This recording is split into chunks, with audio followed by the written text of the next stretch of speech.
రేపే మనకు అతిపెద్ద అమావాస్య, చాలా శక్తివంతమైన అమావాస్య. ఈ అమావాస్య రోజున మర్చిపోకుండా జిల్లెడాకుతో ఇలా చేస్తే చాలండి, మీరు కోరుకున్నంత డబ్బు వచ్చి పడుతుంది. మీ ఇంటి పరంగా ఉండే ఇబ్బందులన్నీ కూడా పోతాయన్నమాట. అలానే కాకుండా మీరు పట్టిందల్లా బంగారం అవుతుందని చెప్పొచ్చు. అయితే రేపు మనకేంటంటే మంగళ అమావాస్య ఏర్పడుతుంది. మంగళవారం అమావాస్య రావటం చాలా విశేషం అండి. నిజానికి చెప్పాలంటే మంగళవారం అమావాస్య వస్తే ఆ రోజు చేసుకునే పనులు ఉంటాయి కదా, అంటే అప్పులు తీర్చుకోవటం కానీ, దరిద్రాన్ని తొలగించుకోవటం కానీ, కొన్ని రకాల ఇబ్బందులు ఉంటూ ఉంటాయి మనకు. ఆ ఇబ్బందుల నుంచి మనం బయటపడేలాగా చేసుకునే పరిహారాలు కానీ మనకు ఖచ్చితంగా ఫలితాలను ఇస్తాయని చెప్పొచ్చు. అందుకే రేపు మంగళవారం రోజున ఏంటంటే జిల్లెడాకుతో ఈ పరిహారం చేయండి. జిల్లెడాకు గురించి మనందరికీ తెలిసిందే కదా, చాలా శక్తివంతమైన ఆకుగా పరిగణిస్తారు. అయితే ఈ రోజున అమావాస్య ఘడియలు ఉంటాయి కదా, అవి జిల్లెడాకులో జిల్లెడు చెట్టులో ఏంటంటే కనుక సంపూర్ణంగా ఉంటాయండి. కాబట్టి జిల్లెడాకుతో పరిహారం చేసుకుంటే మంచిదని మనకు పురాణ గ్రంథాల్లో చెప్పబడుతుంది. కావున మీరేంటంటే కనుక ఇలా జిల్లెడాకుతో ఈ చిన్న పరిహారం చేయండి. ఎలా చేయాలి, ఎలాంటి నియమాలను పాటించాలో తెలుసుకునే ముందు ఒక చిన్న రిక్వెస్ట్ అండి, వీడియోని పూర్తిగా చూడండి, నచ్చితే లైక్ చేయండి, కొత్తగా చూస్తున్నట్టయితే సబ్స్క్రైబ్ చేసుకోండి. ఇక రేపు అమావాస్య కదా, ఉదయాన్నే లేచి ఇల్లంతా కూడా క్లీన్ చేసుకోండి. ముందుగా ఏంటంటే కనుక ఇల్లంతా కూడా క్లీన్ చేసుకోండి. ఇల్లంతా కూడా ఏంటంటే మనము కొన్ని తిన్న పాత్రలు ఇలాంటివి ఉంటాయి కదా, అవన్నీ కూడా క్లీన్ చేసుకోండి. ఇంట్లో తప్పనిసరిగా పసుపు నీళ్లు చల్లుకోండి. అలానే కాకుండా వాకిట్లో ముగ్గు పెట్టుకోండి. ఇక అనంతరం వచ్చేసి ఏంటంటే కనుక శుచిగా స్నాన కార్యక్రమాలు చేయండి. అయితే రేపు ఏంటంటే కనుక తలస్నానం చేయండి. తలస్నానం చేస్తే మంచిది, 2 పూటలు చేస్తే మంచిది, కుదరకపోతే 1 పూట చేయండి. స్నానం చేసే నీటిలో చిటికెడంత పసుపుని కలుపుకొని స్నానం చేయండి. ఆ విధంగా చేయటం వల్ల ఏంటంటే మీకు ఏదైనా సరే ఇబ్బందికరంగా మీ జీవితంలో ఏదైనా సమస్య ఏదైనా ఉంటే అది పోతుంది. అలానే కాకుండా లక్ష్మీదేవి అనుగ్రహం కలుగుతుంది ఇంట్లో. ఇంకా మీరేంటంటే పూజ చేసుకోండి. పూజ చేసుకున్న తర్వాత ఇంట్లో మీరు రేపు నాన్ వెజ్ని వండకూడదు. ముఖ్యంగా ఈ కూరలు వండుకోకూడదు. అంటే బీరకాయ కూరని వండకూడదండి, పొట్లకాయ కూర వండకూడదు అనమాట. ఇంకా తర్వాత వచ్చేసి తోటకూర కూడా వండుకోకండి, వంకాయ కూరని కూడా తినకండి. ఇక అనంతరం ఏంటంటే కనుక ఇంకొకటి ఏంటంటే ఇక్కడ మష్రూమ్స్, అలానే కాకుండా నాన్ వెజ్కి సంబంధించిన కొన్ని కర్రీస్ ఉంటాయి కదా, అవేంటంటే మనం తినకూడదనమాట. వాటి వల్ల ఏంటంటే మనకు సమస్యలు తలెత్తుతాయి. అంటే కోరి మనమే మన జీవితంలోకి కష్టాలు తెచ్చుకున్న వారం అవుతాం, సమస్యల బారిన పడిపోతాం, సమస్యలు మనని చుట్టుముడతాయి. సమస్యలు ఏంటంటే కనుక మనని చాలా వరకు కూడా ఇబ్బంది పెడతాయండి. 7 ఏళ్ల దరిద్రం పడుతుంది. అలానే కాకుండా మన జీవితంలో మనము చాలా కోల్పోతామని కూడా చెప్పొచ్చు. కాబట్టి మీరైతే గుర్తుపెట్టుకోండి, ఈ కూరలను అయితే అసలు అవాయిడ్ చేసేయండి. ఈ కూరలు తినకండి. వీటి వల్ల ఏంటంటే కనుక మనకు చెడు ఎక్కువ జరుగుతుంది, మంచి జరగదు.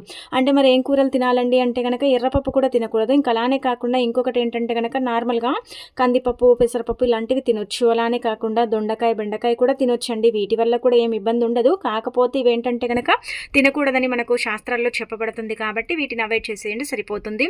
ఇక అనంతరం ఇంకొకటి ఏంటంటే కనుక రేపు నిష్ట నియమాలతో లక్ష్మీదేవిని పూజించండి. మంగళవారం అంటే అమ్మవారిని పూజిస్తే చాలా మంచిదనమాట. మంగళ అమావాస్య కాబట్టి ఈ రోజున ఇంట్లో దీపారాధన చేసుకోండి. చాలామంది కూడా మంగళవారం కాబట్టి అసలు పూజ చెయ్యరు, కొంతమంది వాకిట్లో ముగ్గు పెట్టుకోరు, స్నానమే చెయ్యరు కదా, అంటే తలస్నానం చెయ్యరు. కానీ అమావాస్య రోజు తలస్నానం చేస్తే 7 ఏళ్ల దరిద్రం పోవటంతో పాటు కోటి జన్మల పుణ్యం లభిస్తుంది. ఇంట్లో పూజ చేసుకుంటే ఏంటంటే కనుక ఆ ఇంట్లో లక్ష్మీదేవి కొలువు తీరుతుంది. అలానే ఆ ఇంట్లో ఏంటంటే కనుక నాన్ వెజ్ ఉండకపోతే ఆ ఇల్లు ఏంటంటే అదృష్టంగా భావించబడుతుంది. ఇలా కొన్ని నియమాలు మనందరికీ తెలిసే ఉంటాయి. కాకపోతే ఏంటంటే కనుక వీటిని మనం పాటించము, వీటిని మనం ఆచరించము. ఇవి మనం ఆచరించిన మన జీవితంలో ఏంటంటే కనుక సమస్యలు తలెత్తవండి. మనకి ఏంటంటే కష్టాలు ఎక్కువగా రావు. వచ్చినా కానీ వాటిని ఏంటంటే కనుక తొలగించుకునేంత శక్తి మనకు ఆ తల్లే ప్రసాదిస్తుంది. కాబట్టి గుర్తుపెట్టుకోండి, ఇలా ఏంటంటే ఈ చిన్న నియమాలు పాటించండి. ఇక తర్వాత రేపు అమావాస్య కాబట్టి ఇంటి గుమ్మానికి గుమ్మడికాయని కట్టండి. ఒక గుమ్మడికాయ తెచ్చి దానికి పసుపు రాసి కుంకుమతో బొట్టు పెట్టి వాకిట్లో ఏంటంటే కనుక చక్కగా గుమ్మం ముందు వేలాడదీయండి. ఇలా ఉంటే మన ఇంటికి దిష్టి తాకదు. మన ఇంటి మీద ఏంటంటే కనుక చెడు కన్ను, నరకన్ను అనేది ఉండదండి. చాలా అద్భుతమైన ఫలితాలు అయితే ఉంటాయి. కాబట్టి మీరేంటంటే కనుక గుమ్మడికాయని వేలాడదీయండి. గుమ్మడికాయ కట్టలేని వారు కలబంద మొక్కని కట్టండి, ఇంకా మంచిదనమాట. కలబంద మొక్కని కడితే మంచిది. అలానే కాకుండా ఇంకా మీరు ఇంట్లో ధూపం వేసుకోవటం ఇవన్నీ కూడా చేయండి. మనకు అమావాస్య ఏంటంటే కనుక చెడుని తీసేసి మంచిని తెచ్చి పెడుతుందని అందరూ భావిస్తారు. ఆ చెడు ఏంటంటే కనుక భూమిపైన సంచరిస్తూ ఉంటుంది. దాని బారిన పడకుండా ఉండాలంటే కనుక ఇలాంటివి కొన్ని మనం పాటించాలి. కొన్ని ఏంటంటే మనం చేసుకోవటం వల్ల మన జీవితంలో మనము సగం కష్టం తీర్చుకున్న వారం అవుతాం, ఆ కష్టాల బారి నుంచి మనం బయటపడిన వారం అవుతాం. కాబట్టి ఇలా కొన్ని నియమాలు అయితే తప్పక పాటించండి. ఇక ఆ తర్వాత అమావాస్య రోజున ఏంటంటే కనుక గుర్తుపెట్టుకోండి, ఖచ్చితంగా ఇంట్లో పూజ చేసుకున్న తర్వాత దగ్గరలో వేప చెట్టు ఉంటే అక్కడికి వెళ్ళండి. అంటే ఈరోజు వేప చెట్టుని తాకితే మంచిదండి. బిచ్చగాడు సైతం కుబేరుడు అవుతాడండి. వేప చెట్టుని తాకటం వల్ల ఏంటంటే కనుక మనకు అదృష్టం పడుతుంది, ధన ద్వారాలు తెచ్చుకొని ధనం వస్తుంది, అన్ని విధాలుగా కూడా మనకు బాగా కలిసి వస్తుంది. కాబట్టి ఖచ్చితంగా వేప చెట్టుని తాకండి. ఈరోజు వేప చెట్టు దగ్గర నించున్న, వేప చెట్టు దగ్గర అంటే మనం కాసేపు కూర్చున్న, వేప చెట్టుకు ఒక చెంబడి నీటిని సమర్పించిన, వేప చెట్టుని 2 చేతులతో అరిచేతులతో తాకిన ధనద్వారాలు యాక్టివేట్ అయ్యి ధనం రావటమే కానీ పోవటం అనేది జరగదు. ధన సమస్య ఏదైతే ఉంటుందో దాని నుంచి మనం బయటపడగలుగుతామని శాస్త్రాల్లో చెప్పబడుతుంది. కావున వేప చెట్టుని ఖచ్చితంగా తాకండి. వేప చెట్టుకు నీటిని సమర్పించి కుంకుమ పసుపుతో బొట్టు పెడితే ఇంకా మీ అదృష్టాన్ని ఆపటం ఎవరి తరం కాదనమాట. తిదివార నక్షత్రానికి తగ్గట్టుగా ఇలాంటి నియమాలను మనం పాటించుకుంటే మన లైఫ్ అనేది పూర్తిగా చేంజ్ అయిపోతుందన్నమాట. మన లైఫ్లో మనం ఎదుర్కొంటున్న కొన్ని ఇబ్బందుల నుంచి మనం బయటపడగలుగుతాం కాబట్టి ఇది చేసుకోండి. ఇక ఆ తర్వాత అమావాస్య రోజున తప్పనిసరిగా ఏంటంటే గనక దూర ప్రయాణాలు అంటే కొంతమందికి పడతాయండి. కొంతమంది దూర ప్రయాణాల వల్ల చాలా సఫర్ అవుతూ ఉంటారు. ప్రయాణాలు అనుకూలిస్తాయి, ప్రయాణాలు అనుకూలించకపోవచ్చు. కాబట్టి ప్రయాణాలు చేయకండి. ప్రయాణం చేయాల్సిన సిచ్యువేషన్ వస్తే ఒక నిమ్మకాయని తీసుకొని మీ దగ్గర పెట్టుకొని ప్రయాణం చేయండి. ప్రయాణం చేసిన తర్వాత ఆ నిమ్మకాయని తల చుట్టూ 7 సార్లు తిప్పి ఎడమకాలి మడమ కింద పెట్టి తొక్కేయండి. ఏదైనా చెడు ఏదైనా నెగిటివ్ ఉంటే అక్కడితో తొలగిపోతుంది. అలా ఏంటంటే ప్రయాణం చేసేటప్పుడు అది మాత్రం గుర్తుపెట్టుకొని అది మీరు ఖచ్చితంగా పాటించండి. అది చేసుకోండి, గుర్తుపెట్టుకొని చేసుకోండి. దానివల్ల మీకు 99% మంచి జరుగుతుందన్నమాట. దానివల్ల ఎలాంటి ఇబ్బంది ఉండదని చెప్పొచ్చు. కాబట్టి ఇంకా మీరు ఆచరించవచ్చు అనమాట. ఇంకా అనంతరం వచ్చేసి ఏంటంటే గుర్తుపెట్టుకోండి, ఇప్పుడు చెప్పే విధంగా ఈ పరిహారం కూడా చేసుకోండి. అంటే ఇది చాలా చాలా శక్తివంతమైన పరిహారం అండి. జిల్లెడి చెట్టుకు చాలా పవర్ ఉంటుందండి. జిల్లెడి చెట్టు అతీత శక్తులతో కూడి ఉంటుందన్నమాట. మనం ఏంటంటే జిల్లెడి చెట్టు మనకు కనిపిస్తుంది, మన పల్లెల్లో కావచ్చు లేదంటే పట్టణాలలో కూడా కనిపిస్తూ ఉంటుంది. జిల్లెడాకు ఈ రోజు ఏంటంటే కనుక అతీత శక్తివంతమైన ఆకని శాస్త్రాల్లో వివరంగా చెప్పబడుతుంది. కాబట్టి ఇలా జిల్లెడాకు దగ్గరికి అంటే జిల్లెడి చెట్టు దగ్గరికి వెళ్ళి ఒక ఆకుని తీసుకునేటప్పుడు మా అవసరం కోసం తీసుకెళ్తున్నాం, మాకు తప్పకుండా పరిహారం పనిచేయాలని చెప్పుకొని అలా జిల్లెడాకుని కోసుకొచ్చుకోండి. అదేంటంటే కొంచెం తీసుకునేటప్పుడు జాగ్రత్త వహించి తీసుకోండి. ఆ తర్వాత జిల్లెడాకుని తెచ్చుకున్న తర్వాత అందులో ఇక్కడ చేయించే విధంగా ఏంటంటే 1 స్పూన్ అంతా గల్లుడుప్పు అంటే రాళ్ళ ఉప్పు, రాక్ సాల్ట్ అంటాం కదా, అది 1 అర స్పూన్ ఆవాలు, చిటికెడు కుంకుమ, పసుపు, 1 5 మిరియాలు, 1 ఎండుమిరపకాయని పెట్టండి. ఇది చేతిలో పట్టుకొని ఇల్లంతా కూడా తిరగండి. ఇంటి పరంగా మన ఇంట్లో మనకు ఎన్నో సమస్యలు ఉంటాయి. ఒక రకంగా చెప్పాలంటే కనుక మన ఇంటికి ఎవరైనా సరే చెడు అంటే మనం అంటే గిట్టని వారండి మన మీద ఇంటిపైన చాతబడి చేయించటం కానీ, ఇంటికి విపరీతంగా నరదిస్తుండటం కానీ, అంటే ఆత్మల భూతాల పేతాల ఆత్మల నీడల అంటే ఇబ్బందులు ఉండటం కానీ ఇలాంటివి ఉంటూ ఉంటాయి. ఇల్లు కొన్ని భరిస్తుంది, కొన్ని భరించదని మనందరికీ తెలిసిందే కదా. మరి ఇల్లు భరించినప్పుడు మనకు సుఖాలనిస్తే, ఇల్లు భరించినప్పుడు మనకు కష్టాలనిస్తుంది. వృధా ఖర్చులు, అనారోగ్య సమస్యలు, ఇబ్బందులు, ఆర్థిక ఇబ్బందులు ఇలాంటివి ఉంటూ ఉంటాయి కదా. అలాంటి వాటన్నిటి నుంచి కూడా మనం బయటపడాలి. ఇల్లు మనకు అనుకూలించాలి, ఇల్లు మనకు బాగా కలిసి రావాలి, ఇంట్లో ఎలాంటి సమస్యలు ఏర్పడకూడదు అని మీరు భావించుకున్నట్టయితే ఏంటంటే ఇలా జిల్లెడాకు మీద ఇవన్నీ కూడా పెట్టి ఇంకా మీరు ఆ తర్వాత ఏంటంటే గుర్తుపెట్టుకోండి, ఇంకా చేతిలో పట్టుకొని ఇల్లంతా కూడా తిరగండి. అంటే జిల్లెడాకుని మీరు డైరెక్ట్గా పట్టుకోకపోయినా ఒక పేపర్ మీద జిల్లెడాకు పెట్టి ఆకులు ఇవన్నీ కూడా వస్తువులు పెట్టండి. ఆవాలు ఇంటి పరంగా ఏదైనా తంత్ర పరిహారాలు ఏవైనా ఎవరైనా చేయిస్తే వాటిని తరిమి కొట్టడానికి ఆవాలు ఉపయోగపడతాయి. ఉప్పు నెగిటివిటీని అలానే కాకుండా చెడుని మన కంటికి కనిపించని కారాత్మక శక్తిని దూరం చేస్తుంది. ఎండుమిరపకాయ కూడా ఒక రకంగా దృష్టిపరంగానే ఉపయోగపడుతుంది. మిరియాలు కూడా ఏంటంటే కనుక ఏదైనా దృష్ట శక్తి మన ఇంటిపైన ఉన్న అంటే శక్తుల వల్ల మనకి ఇబ్బంది కలుగుతున్నా వాటిని తరిమి కొట్టడానికి ఉపయోగపడతాయి. కుంకుమ, పసుపు మంగళకరమైనది, శుభకరమైనది, శుభాలను సూచిస్తుంది. కాబట్టి వాటి బారిన మనం పడకుండా ఉండాలంటే ఇలా ఇవన్నీ కూడా పెట్టుకొని మనం ఏంటంటే చక్కగండి ఇల్లంతా కూడా తిరగాలి. గదుల్లో తిరగండి, మూలల్లో తిరగండి, హాలు, బెడ్రూము, కిచెన్ ఇదంతా కూడా తిరిగేసి ఇంట్లో నుంచి బయటికి వచ్చేసి దాన్ని తీసుకెళ్ళి మీరు దూరంగా పడేయండి. అంటే జిల్లెడి చెట్టు దగ్గరే పడేయమని చెప్పట్లేదు, మీరు ఎక్కడైనా సరే దూరంగా పడేయండి. మీ ఇంటి నుంచి దూరంగా పడేసేయండి, సరిపోతుంది. ఇంటికి పట్టిన పీడలన్నీ కూడా పోతాయండి. మీ ఇల్లు మీకు అనుకూలించి ఇంటి వాతావరణం చక్కగా ఉంటుంది. ఇంట్లో ఎలాంటి డిస్టర్బెన్స్ అనేది ఉండదు, నెగిటివిటీ అనేది ఉండదు. ఇల్లు స్వర్గంతో సమానంగా మారుతుంది. అలానే కాకుండా ఇంటికి ధనాదాయ మార్గాలు తెచ్చుకుంటాయి. అంటే ఆదాయం అనేది పెరుగుతుంది, సంపాదన పెరుగుతుంది, 4 దిక్కుల నుంచి ఇంటికి ధనం అనేది వస్తుంది. అలానే కాకుండా మీకు అద్భుతాలు కూడా జరుగుతాయని చెప్పొచ్చు. కావున మర్చిపోకుండా ఏంటంటే కనుక గుర్తుపెట్టుకోండి, మీరు తప్పకుండా పాటించండి. ఈ చిన్న పరిహారం వల్ల మీ లైఫ్ అనేది చేంజ్ అయిపోతుంది, మీ ఇంటి వాతావరణమే చేంజ్ అయిపోతుంది. ఇంట్లో సుఖ సంతోషాలు లేకపోయినా అలానే కాకుండా ఇంట్లో ఎప్పుడు ఏదో ఒక రకంగా సమస్యలు, బాధలు తలెత్తుతూ ఉంటాయి. దానివల్ల కూడా మనం సఫర్ అవుతూ ఉంటాం కదా. దాని నుంచి కూడా మనం బయటపడే అవకాశం అయితే 99% ఉంటుంది. ఈ పరిహారం చేసిన వాళ్ళకైతే ఆ రోజు అంతగా ఫలితం అనిపించకపోవచ్చు, అంటే తెల్లారిన తర్వాత ఫలితం అనేది ఎక్కువగా తెలుస్తుందన్నమాట. మీకే అర్థమైపోతుంది. ముందు మీ ఇంటి పరంగా ఎలా ఉండే ఇప్పుడు ఎలా ఉంటుంది అనేది మీకు తెలిసిపోతుంది. కావున మర్చిపోకుండా చేసుకోండి. ఒకవేళ మీరు ఏంటంటే ఆకుని తీసుకెళ్ళి డైరెక్ట్గా జిల్లెడి చెట్టు దగ్గర కూడా పడేయచ్చు. అంటే జిల్లెడి చెట్టు దూరం ఉంది వెళ్ళలేమనుకుంటే మాత్రం మీరు ఇంకా అంటే కొంచెం ఇంటి నుంచి దూరంగా పడేయండి. మళ్ళీ మనం అక్కడ వెళ్ళి చూడటం ఇదంతా కూడా చేయకూడదు. దాని మీద ఏంటంటే కనుక ఇలాంటి ఏది కూడా బరువులు పెట్టడం కానీ కవర్లు వేయడం కానీ చేయకండి.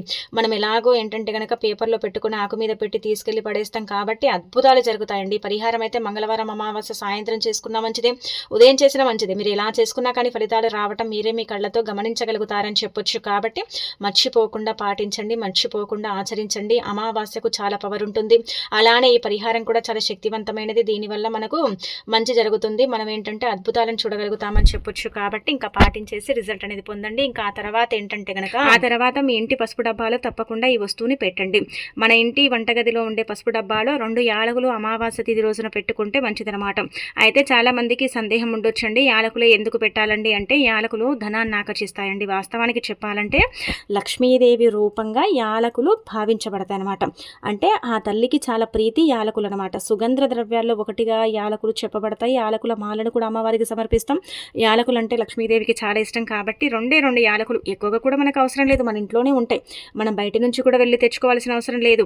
ఈ రోజు తిదివార నక్షత్రం బాగుంది కదా, అమావాస్య ఏంటంటే పవర్ఫుల్గా వచ్చినప్పుడు ఇలా యాలకులు ఏంటంటే 2 మనం ధనం కోసమే కదా, ధన సమస్య కోసం, భర్త సంపాదన కోసం, అలానే కాకుండా ఇంటికి ఆదాయ మార్గాలు తెచ్చుకోవటానికి కోసము, ఏ రకంగానైనా సరే మన ఇంటికి ఏంటంటే కనుక ధనం రావటం కోసం ఏంటంటే కేవలం మీరు 2 యాలకులు తీసుకోండి. యాలకులు తీసుకొని చక్కగా సంకల్పం చెప్పుకోండి, మాకు మంచి జరగాలి, మంచి ఫలితాలు రావాలని చెప్పుకొని పసుపు డబ్బాలో 2 యాలకులు వేసి పెట్టండి. అలా పెట్టిన తర్వాత వదిలేయండి. ఇవన్నీ రోజులైనా సరే పెట్టొచ్చు. అలానే ఏంటంటే సంవత్సరాల కొద్ది కాదు, కేవలం 3 నెలలు, 2 నెలలు, 1 నెల పెట్టేసి ఆ తర్వాత తీసేసి తొక్కని ప్రదేశంలో ఏదైనా చెట్టు మొదట్లో వేసి మళ్ళీ అమావాస్య ఉన్నప్పుడు ఏంటంటే 2 యాలకులు మళ్ళీ పసుపు డబ్బాలో పెట్టుకోండి. ఈ విధంగా ఏంటంటే కనుక సంపాదన అంతకంత పెరుగుతుందండి. చాలా అద్భుతమైన ఫలితాలు వస్తాయండి. మీ జీవితం మారుతుందండి. మీరు పట్టిందల్లా బంగారం అవుతుందండి. అలానే కాకుండా ఏంటంటే కనుక పదే మన ఇంటికి ఏర్పడే కొన్ని సమస్యలు కూడా తీరుతాయి. ధన సమస్య ఏదైతే ఉంటుందో అది తీరిపోతుంది. ఎందుకంటే పసుపు చాలా చాలా పవిత్రమైనదని మనం ముందే చెప్పాం కదా. అందుకే పసుపుతో చేసుకునే పరిహారాలు కూడా మనకు పనిచేస్తాయి. ఈ రోజు తిది అలాంటిదనమాట. పసుపు డబ్బాలు ఈ విధంగా పెట్టడం వల్ల మీ భర్త సంపాదన కూడా పెరుగుతుంది. అలానే ఏంటంటే కనుక ఆదాయం కూడా మీకు పెరిగే అవకాశాలు అయితే కనిపిస్తాయి. కాబట్టి ఖచ్చితంగా పసుపు డబ్బాలు అయితే వస్తువుని పెట్టండి. ఇంకా తర్వాత మీరు ఒకవేళ మీ ఇంటి పసుపు డబ్బాలు పెట్టుకోవడం ఇష్టం లేకపోతే మనం అంటే సపరేట్గా పూజ కోసం తెచ్చుకుంటాం కదా పసుపు, ఆ డబ్బాలోనైనా సరే మీరు పెట్టవచ్చు. ఆ విధంగా కూడా మీకు ఫలితం వస్తుందండి. ఆ విధంగా కూడా మీరు ఏంటంటే కనుక మార్పుని చూస్తారని చెప్పొచ్చు. కాబట్టి ఇలా కానీ అలా కానీ ఎలాగైనా సరే పెట్టండి. ఈరోజు ఖచ్చితంగా ఒక 10 రూపాయలు పెట్టి పసుపు ప్యాకెట్ కొని తెచ్చుకోండి. ఒక 10 రూపాయలు పెట్టి యాలకుల ప్యాకెట్ చిన్నది 5 వచ్చినా చాలు, అందులో ఒక 2 వచ్చినా చాలు తెచ్చుకొని ఏంటంటే పూజ గదిలో పెట్టి పూజించుకొని ఆ తర్వాత వాటిని బీరువాలో దాచుకుంటే సరిపోతుందన్నమాట. చాలా అద్భుతమైన రిజల్ట్ని అయితే మీరే మీ కళ్ళతో చూసి ఆశ్చర్యపోతారండి. అంత శక్తివంతమైన పరిహారాలని చెప్పొచ్చు. కాబట్టి పాటించుకోండి. ఇక ఆ తర్వాత ఇంకొకటి ఏంటంటే కనుక ఈరోజు ఇప్పుడు చెప్పే విధంగా మీరు మిరియాలతో ఈ పరిహారం చేయండి. మిరియాల గురించి మనందరికీ తెలిసిందే కదా. మిరియాలు చాలా చాలా పవర్ఫుల్ అండి. లక్ష్మీదేవికి అత్యంత ప్రీతికరమైనవి మిరియాలు. అంటే వాటి ఘాటుని అమ్మవారు ఇష్టపడతారని పురాణాలలో చెప్పడం జరుగుతుంది. కాబట్టి మిరియాలతో ఈ విధంగా చేయడం వల్ల మీ యొక్క జీవితం మారిపోతుందండి. శత్రువులు మిత్రులుగా మారిపోతారు. అలానే కాకుండా మంచి ఫలితాలను కూడా మీరు చూస్తారు. కాబట్టి మిరియాలతో తప్పనిసరిగా ఈ పరిహారం చేయండి. మనకేంటంటే మిరియాలు చూడటానికి చాలా చిన్నగా ఉంటాయి, నల్లగా ఉంటాయి. అలానే కాకుండా వీటి ద్వారా ఏంటంటే కనుక మనకు మంచి జరుగుతుందండి. మన జీవితంలో మనకేంటంటే చాలా శత్రువులు ఉంటారు. అంటే మన చుట్టుపక్కలే ఉంటారు, దూరంగా కూడా ఉండరు. వాళ్ళు పెట్టే ఇబ్బందులకు ఏంటంటే మనం ఏంటంటే కనుక చాలా సఫర్ అవుతూ ఉంటాం కదా, చాలా ఇబ్బంది పడిపోతూ ఉంటాం, బాధపడుతూ ఉంటాం. ఏం చేయాలో అర్థం కాదు. శత్రువులు ఏంటంటే కనుక మనని అంటే మన అడుగుల్ని గమనించడం, మనం ఎక్కడికి వెళ్ళినా మన వెంటనే ఉండటం, మన మీద చెడు ప్రయోగాలు చేయించడం, మనం లైఫ్లో ఎదగకుండా అక్కడే ఉండిపోవాలి మనము అంటే బాగుపడకూడదు అన్నట్టుగా ఈ విధంగా ఏంటంటే కనుక రకరకాల ప్రయత్నాలు చేస్తూ ఉంటారు. అయితే శత్రువులు మిత్రులుగా మారాలంటే ఈజీగా చేసేసుకునే పరిహారం ఇది. గుర్తు పెట్టుకోండి, ఇది చేసుకోండి, తప్పకుండా ఫలితం ఉంటుంది. శత్రువులు మీ నుంచి దూరం అయిపోతారు. శత్రుత్వం అనేది ఏంటంటే కనుక తగ్గిపోతుంది. ఏమీ లేదు, ఈజీగా మీరు ఏంటంటే సాయంత్రం సంధ్యా సమయం అంటే 6 గంటల సమయం, 7 దాటిన తర్వాత ఇలాంటి సమయాలు ఉంటాయి కదా సాయంత్రం పూట, ఆ సమయానికి ఏంటంటే కొంచెం పవర్ అనేది ఎక్కువగా ఉంటుందండి. ఆ సమయాలలో చేసుకునే ఈ మిరియాల పరిహారం మీకు పర్ఫెక్ట్గా పనిచేస్తుంది. శత్రువుల నుంచి విముక్తి కలిగించుకోవాలన్నా, శత్రువులు తగ్గిపోవాలన్నా, శత్రువుల వల్ల ఉండే మీకు అంటే కొన్ని భయంకరమైన సమస్యలు ఉంటాయి కదా, వాటి నుంచి మీరు బయటపడాలన్నా సరేనండి, తప్పక ఈ పరిహారం అయితే చేయాలన్నమాట. దీనివల్ల చాలా మంది కూడా ఫలితాలను పొందారు. అంటే పరిహారం చేసి ఫలితాలను పొందారు. మరి మీరు కూడా చేసుకోవడం వల్ల మీరు కూడా ఏంటంటే కనుక ఈ పరిహారం పాటించడం వల్ల మంచి రిజల్ట్ వస్తుంది. ఆ మంచి రిజల్ట్ని మీరే మీ కళ్ళతో చూసి షాక్ అయిపోతారనమాట. ఏమీ లేదు, ఈజీగా చేసేసుకునే పరిహారం. ఒక 5 మిరియాలు తీసుకోండి, అంతకు మించి ఇంకెక్కువగా మీరు ఏం తీసుకోకండి. మీ ఇంట్లో ఉండేటివే, కాకపోతే ఏంటంటే కనుక అవి పుచ్చిపోయి ఉండకూడదు.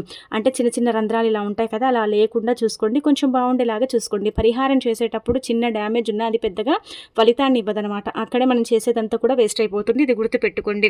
ఇక ఆ మిరియాలు తీసుకున్న తర్వాత 4 దారులు కలిసే చోటుకు వెళ్ళండి. అక్కడికి వెళ్ళి ఏంటంటే ఒక్కొక్క దారిలో ఒక్కొక్క మిరియాన్ని పడేయండి. మనం చివరస్త అంటాం, 4 దారులు అంటాం, 4 బాటలు అంటాం, ఒక్కొక్కరు ఒక్కొక్క రకంగా పిలుస్తూ ఉంటారండి. అలా అక్కడికి వెళ్ళిన తర్వాత ఏంటంటే గనక ఒక్కొక్క దారిలో ఒక్కొక్క మిరియాన్ని శత్రువులు ఎంతమంది ఉన్నా పర్వాలేదు వాళ్ళ పేర్లు చెప్పుకోవాలి, అక్కడ పడేయాలి.